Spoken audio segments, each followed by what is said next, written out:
কোরআনের আইনের ব্যবস্থা করার জন্য, শরিয়া আইনের ব্যবস্থা করার জন্য। যদি রক্ত লাগে রক্ত দিবা, যদি জীবন লাগে জীবন দিবা। কে কে প্রস্তুত আছো? আল্লাহকে দুটো হাত জাগায় দেখায় দাও। বাংলাদেশের মধ্যে ইন্টার্নি সরকার 65,000 অথবা এর অধিক আমাদের বাচ্চারা, কচিকাচা বাচ্চারা যে স্কুলে শিখতে যায়, তাদেরকে গানের ক্লাস করানোর জন্য 65,000 গানের শিক্ষক নিয়োগ দেওয়ার জন্য তারা একটা সিদ্ধান্ত নিয়েছে। চিৎকার দিয়ে নাউজুবিল্লাহ বলেন। আচ্ছা, বুঝে থাকলে আমার কথার উত্তর দেন। গান শোনা মুসলমানের জন্য হালাল না হারাম?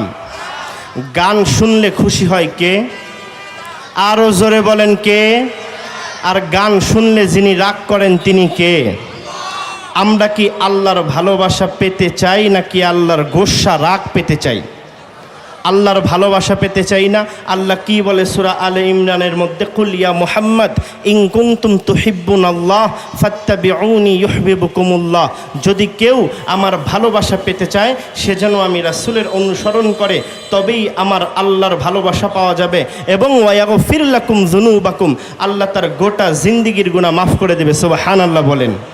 তাহলে এই যে মুসলমানের দেশের মধ্যে 88 থেকে 90% মুসলমান, এই দেশের মধ্যে মানুষকে গান জোর করে শেখানো হচ্ছে।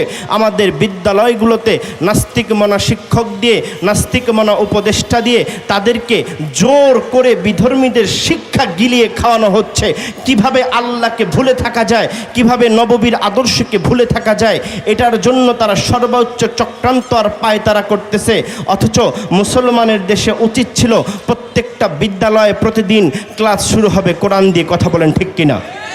আরো জোরে বলেন ঠিক কিনা? মুসলমান, এই মুসলমানের দেশে উচিত ছিল প্রত্যেকটা বিদ্যালয়ের মধ্যে প্রতিদিন একটা টাইম রাখা হবে, একটা ক্লাস রাখা হবে, যেই ক্লাসের মধ্যে আমার নবীর সিরাত শেখানো হবে, আমার নবীর সিরাতুন নবী শেখানো হবে, আমার নবীর জীবন চর্চা করা হবে, আমার নবীর জীবন নিয়ে পড়ালেখা করা হবে। অথচ আজকে মুসলমানের দেশে কিভাবে নবী থেকে মুসলমান দূরে থাকবে, নবী যেই জিনিসের বিরোধিতা করেছে, নবী যেই জিনিসের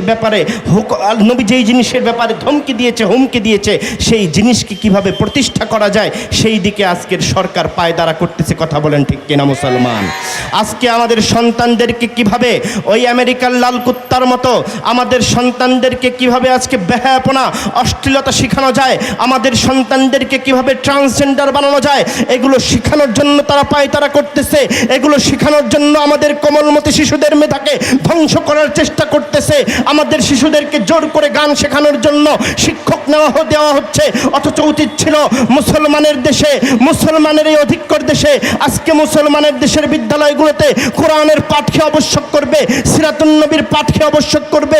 অথচ তারা ইসলামকে নিয়ে ধ্বংস করার চেষ্টা করতেছে, অপ ইসলামিক কার্যক্রম চালু করার চেষ্টা করতেছে।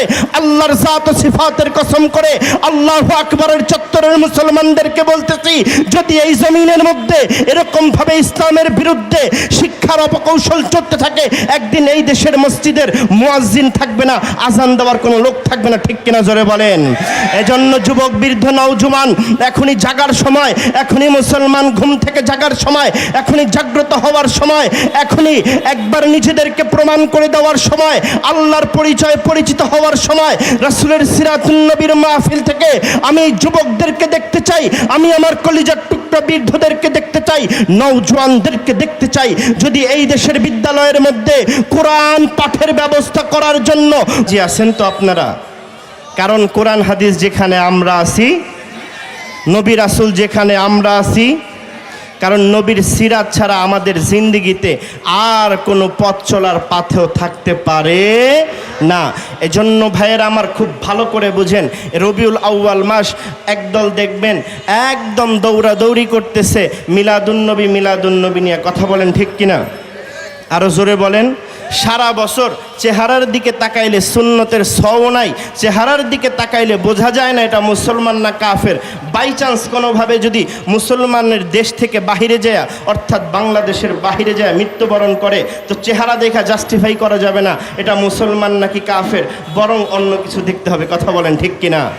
এজন্য মুসলমান খাঁটি আশেকে রাসূল যদি হইতে হয়, খাঁটি আশেকে রাসূল হইতে হইলে কারো কাছে বলতে হয় না এই আমি আশেকে রাসূল, দেখো আমার গায়ের এই, বরং যদি কেউ আতর লাগায় সে এমনিই বুঝতে পারে যে এই লোক আতর লাগাইছে। সুতরাং আশেকে রাসূল হইলে মুখে দাড়ি থাকবে, লম্বা জামা থাকবে, আশেকে রাসূল ওয়ালাদের সঙ্গী থাকবে, সাথে সাথে কলিজা ভরা ঈমান আর আল্লাহর প্রতি ভালোবাসা থাকবে। কথা বলেন ঠিক কিনা? এজন্য বাংলাদেশের নাগরিক হিসাবে আমরা প্রস্তুত আছি তো এই দেশের মধ্যে কোরআনের আইন চালু করার জন্য? জোরে বলেন আছি তো? এই আইন চালু করার জন্য এই তো সামনে আসতেছে নির্বাচন, তাহলে আমাদের ভোটটা এবার কাদের পক্ষে হবে? কোরআনের পক্ষে যারা আছে নাকি কোরআনের বিপক্ষে যারা আছে? কোনো মার্কা দেখার সময় নাই, এবার আমরা একদিকেই ভোট দেব, সেটা হলো ইসলামের পক্ষে। কথা বলেন ঠিক কিনা? কারণ এই যে কয়দিন পর পর সরকার আইন পাশ করব ইসলামের বিরুদ্ধে, আর আমরা রাস্তায় নেমে আন্দোলন করব, এটা কয়দিন করবেন? কয়দিন মাইর খেয়েবেন? কয়দিন সরকারের সাথে জোরাজুরি করবেন? আর যদি সংসদে কোরআন প্রেমিক, ইসলাম প্রেমিক, সুন্নাহ প্রেমিক, রাসূল প্রেমিক সরকার চলে যায়, দাড়িওয়ালা টুপিওয়ালা চলে যায়, তাহলে আর আমাদের এগুলোর জন্য আন্দোলন করতে হবে না, বরং অটোমেটিক কোরআনের আইনগুলো বাস্তবায়ন করা হবে। কথা বলেন ঠিক কিনা? আল্লাহ আমাদের সকলকে সহি বুঝদান করুক, পড়ুন আমিন।